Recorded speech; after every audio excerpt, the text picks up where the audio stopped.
Welcome to my channel. Today we're going to dive deep into Neville Goddard's lecture.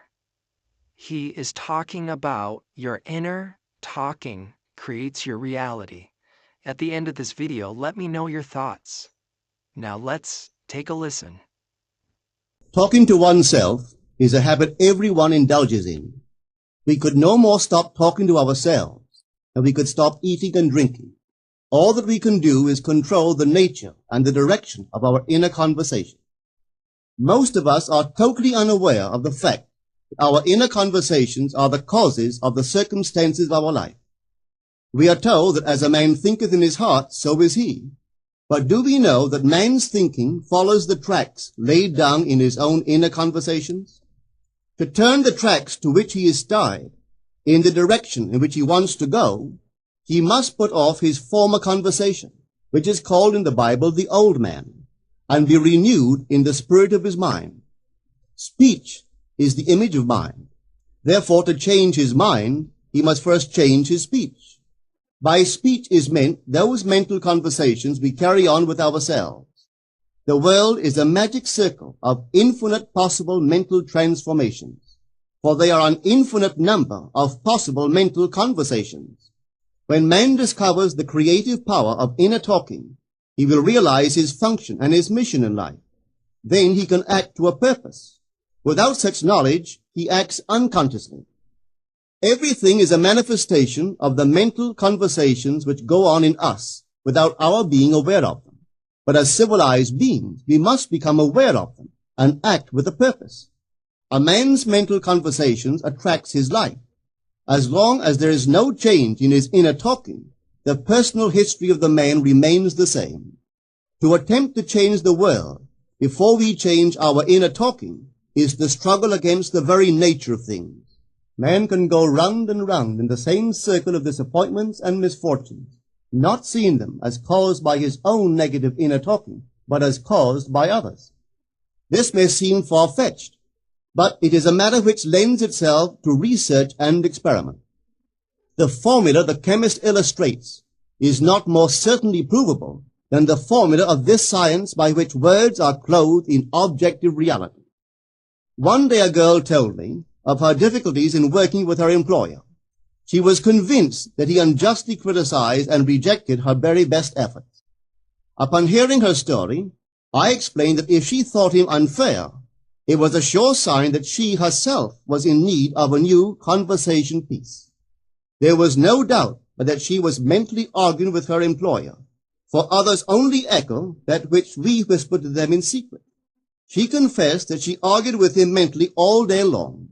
When she realized what she had been doing, she agreed to change her inner conversations with her employer. She imagined that he had congratulated her on her fine work, and that she, in turn, had thanked him for his praise and kindness. To her great delight, she soon discovered that her own attitude was the cause of all that befell her. The behavior of her employer reversed itself.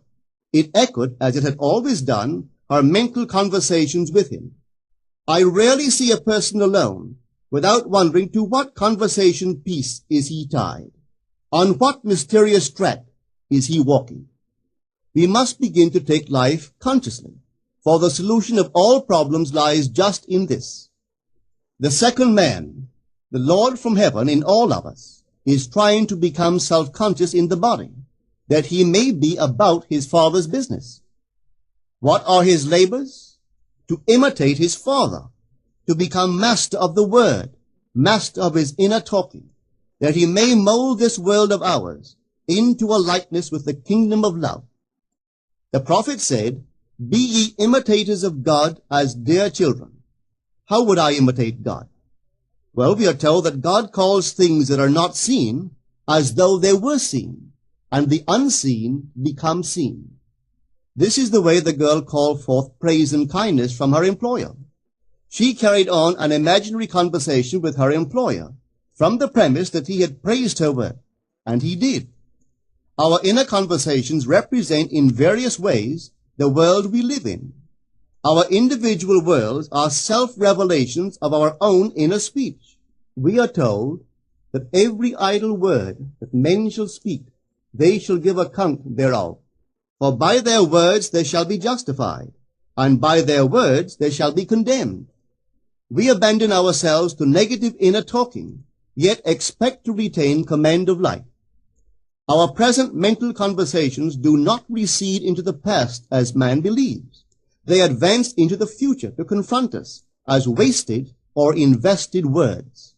My word, said the prophet, shall not return unto me void, but it shall accomplish that which I please, and it shall prosper in all the things whereto I sent it. How would I send my word to help a friend? I would imagine that I am hearing his voice, that he is physically present, that my hand is on him. I would then congratulate him on his good fortune, tell him that I have never seen him look better. I would listen as though I heard him. I would imagine that he is telling me he has never felt better, he has never been happier. And I would know that in this loving, knowing communion with another, a communion populous with loving thoughts and feelings, that my word was sent, and it shall not return unto me void, but it shall prosper in the thing whereto I sent it. Now is the accepted time. Now is the day of salvation. It is only what is done now that counts, even though its effects may not be visible until tomorrow. We call not aloud, but by an inner effort of intense attention. To listen attentively, as though you heard, is to create. The events and relationships of life are your word made visible. Most of us rob others of their willingness and their ability to be kind and generous by our fixed attitudes towards them. Our attitudes unfold within us in the form of mental conversations. Inner talking from premises of fulfilled desire is the way to consciously create circumstances. Our inner conversations are perpetually outpictured all around us in happenings. Therefore, what we desire to see and hear without, we must see and hear within, for the whole manifested world goes to show us what use we have made of the word. If you practice this art of controlled inner speaking, you too will know what a thrill it is to be able to say, and now I have told you before it come to pass, that when it is come to pass, ye might believe. You will be able to consciously use your imagination to transform and channel the immense creative energies of your inner speech from the mental, emotional level to the physical level. And I do not know what limits, if any, there are to such a process. What is your aim? Does your inner talking match it? It must, you know. If you would realize your aim, or as the prophet asked, can two walk together except they be agreed? And of course the answer is no, they cannot. The two who must agree are your inner conversation and the state desired. That is, what you desire to see and hear without, you must see and hear within. Every stage of man's progress is made by the conscious exercise of his imagination, matching his inner speech to his fulfilled desire.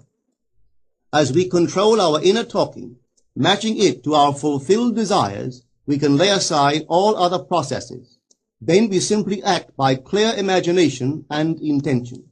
We imagine the wish fulfilled and carry on mental conversations from that premise. The right inner speech is the speech that would be yours were you to realize your ideal.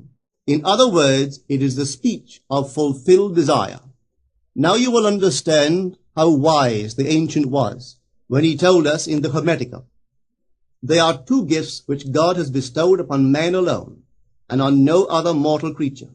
These two are mind and speech, and the gift of mind and speech is equivalent to that of immortality. If a man uses these two gifts rightly, he will differ in nothing from the immortals.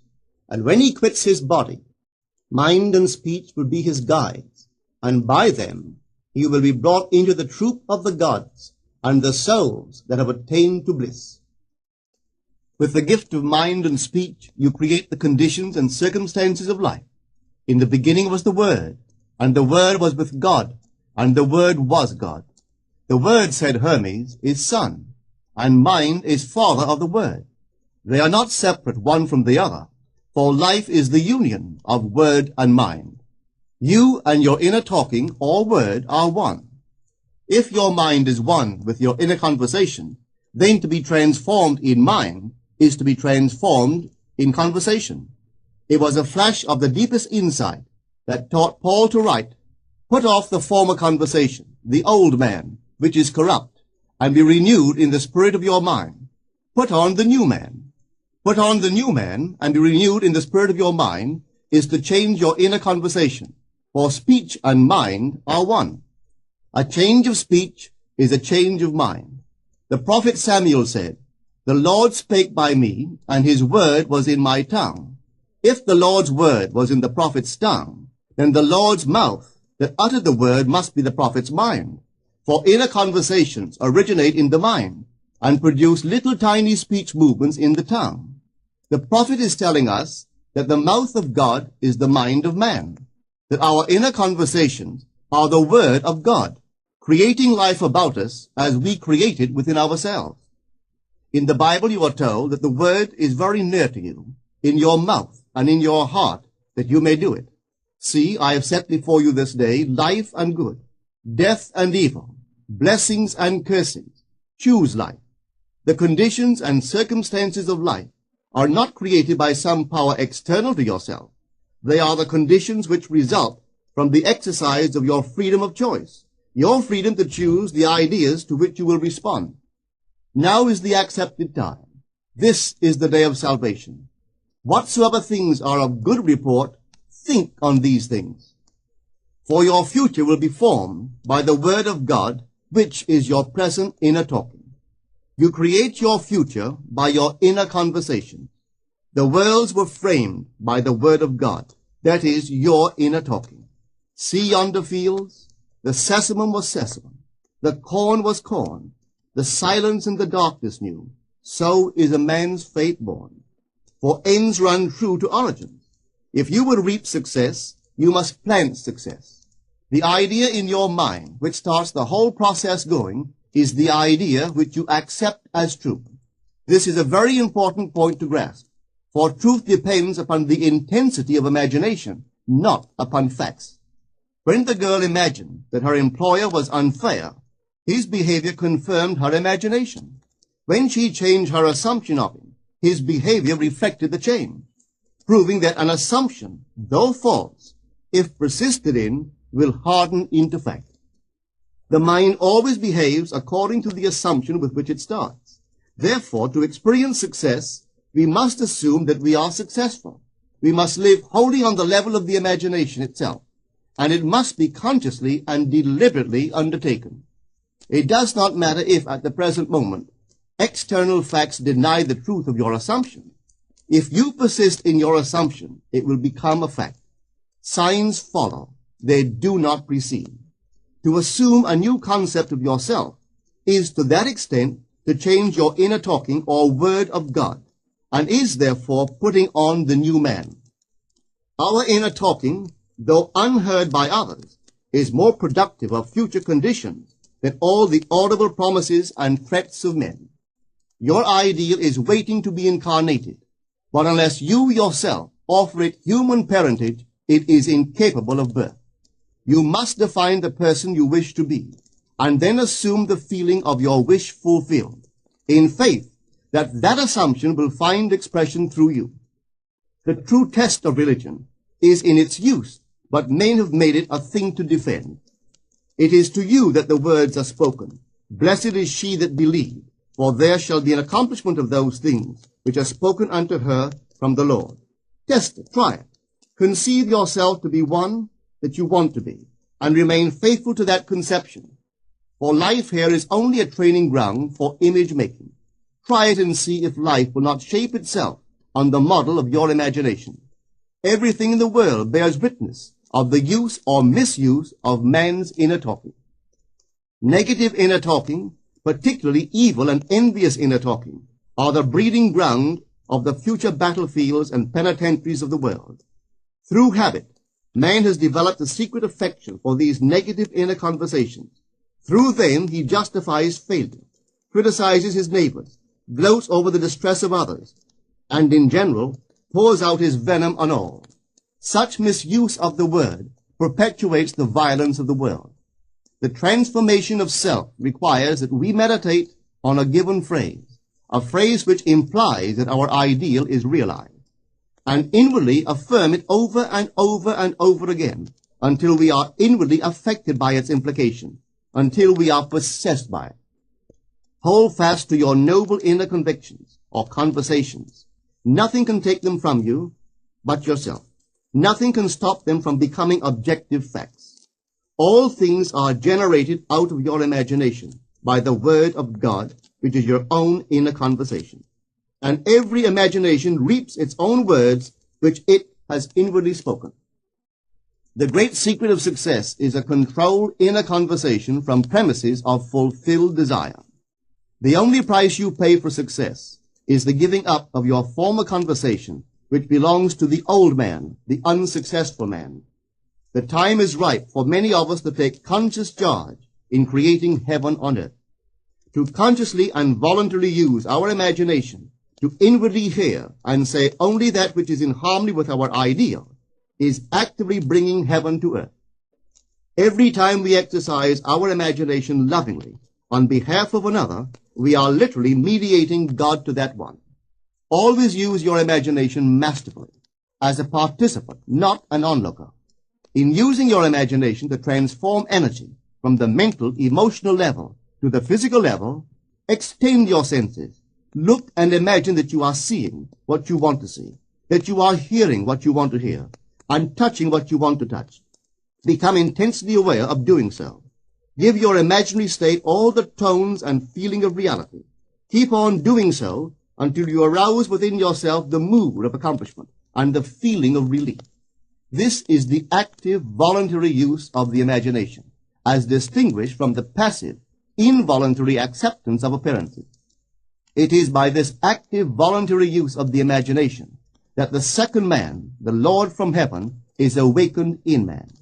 Men call imagination a plaything, the dream faculty, but actually it is the very gateway of reality. Imagination is the way to the state desired. It is the truth of the state desired, and the life of that state desired. Could you realize this fully, then would you know that what you do in your imagination is the only important thing. Within the circle of our imagination, the whole drama of life is being enacted over and over again. Through the bold and active use of the imagination, we can stretch out our hand and touch a friend 10,000 miles away and bring health and wealth to the parched lips of his being. It is the way to everything in the world. How else could we function beyond our fleshly limitations? But imagination demands of us a fuller living of our dreams in the present. Through the portals of the present, the whole of time must pass. Imagine elsewhere as here, and then as now. Try it and see. You can always tell if you've succeeded in making the future dream a present fact by observing your inner talking. If you are inwardly saying what you would audibly say, were you physically present and physically moving about in that place, then you have succeeded. And you could prophesy it from these inner conversations and from the moods which they awaken within you, what your future will be. For one power alone makes a prophet, imagination, the divine vision. All that we meet is our word made visible, and what we do not now comprehend is related by affinity to the unrecognized forces of our own inner conversations and the moods which they arouse within us. If we do not like what is happening to us, it is a sure sign that we are in need of a change of mental diet. For man, we are told, lives not by bread alone, but by every word that proceeds from the mouth of God. And having discovered the mouth of God to be the mind of man, a mind which lives on words or inner talking, we should feed into our minds only loving, noble thoughts. For with words or inner talking, we build our world. Let love's lordly hand raise your hunger and thirst to all that is noble and of good report, and let your mind starve ere you raise your hand to a cup love did not fill, or a bowl love did not bless, that you may never again have to say, "What have I said? What have I done?" O all-powerful human word.